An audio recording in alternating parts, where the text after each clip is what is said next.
Se tem antiviral, por que eu tenho que me vacinar? Escuta a ciência.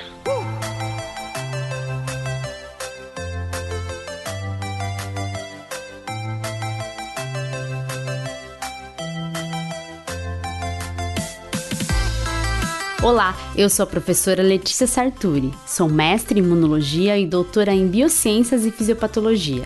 Nesse episódio vamos falar sobre o tratamento com antivirais e sobre o porquê a vacinação ainda é a melhor forma de cuidar da sua saúde. Temos um medicamento antiviral aprovado para tratar a Covid-19.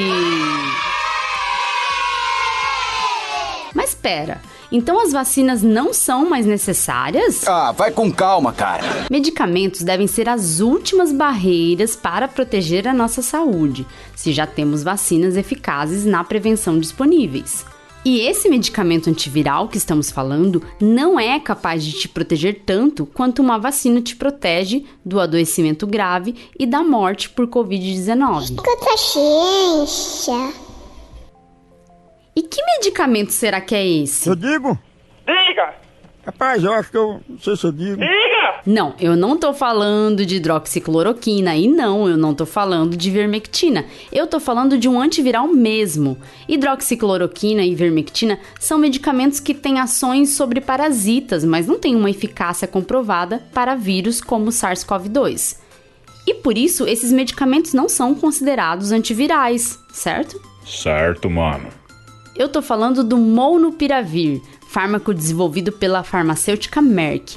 O Reino Unido foi o primeiro país a aprovar esse fármaco. E eu imagino que você, uma pessoa toda interessada em ciência, deve estar cheia de curiosidade para entender como esse antiviral funciona, né? Então, bora lá? Bora! Molnupiravir é o primeiro medicamento antiviral para Covid que pode ser tomado como uma pílula em vez de ser injetado ou administrado por via intravenosa. O medicamento tem que ser administrado dentro de 5 dias após o desenvolvimento dos sintomas, para que possa ser mais eficaz em evitar o agravamento da doença.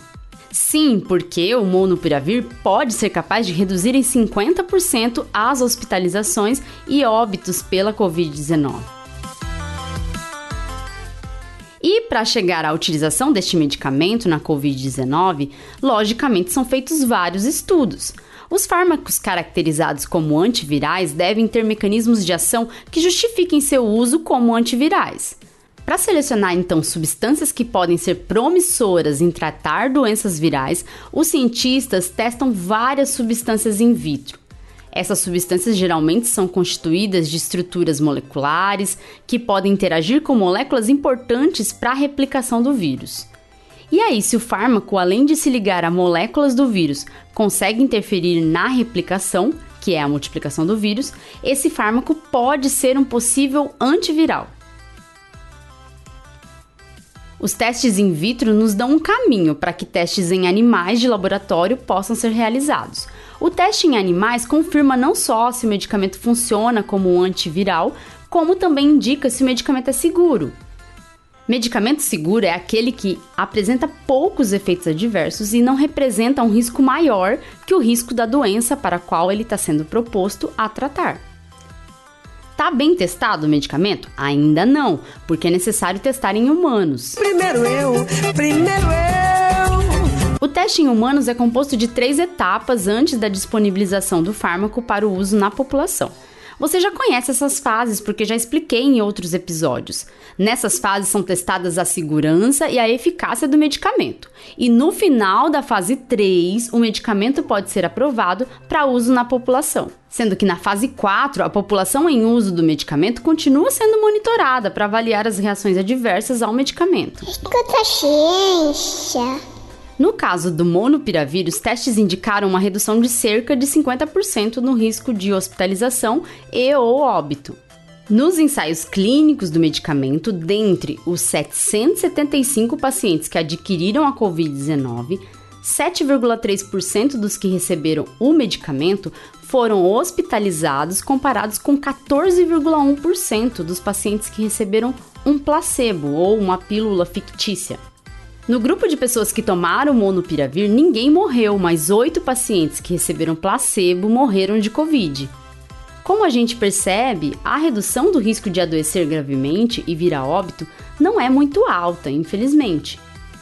Gente, a Covid-19 não é fácil. Eita, meu Deus do céu, que praga maldita! Esses resultados são resultados divulgados pela Merck, mas ainda não temos um artigo revisado por pares para avaliarmos esses resultados. Mesmo assim, os dados já foram disponibilizados para agências reguladoras para a aprovação. Por isso que o Reino Unido já aprovou o medicamento. O tratamento tem como alvo uma enzima que o vírus usa para fazer cópias de si mesmo, introduzindo erros em seu código genético.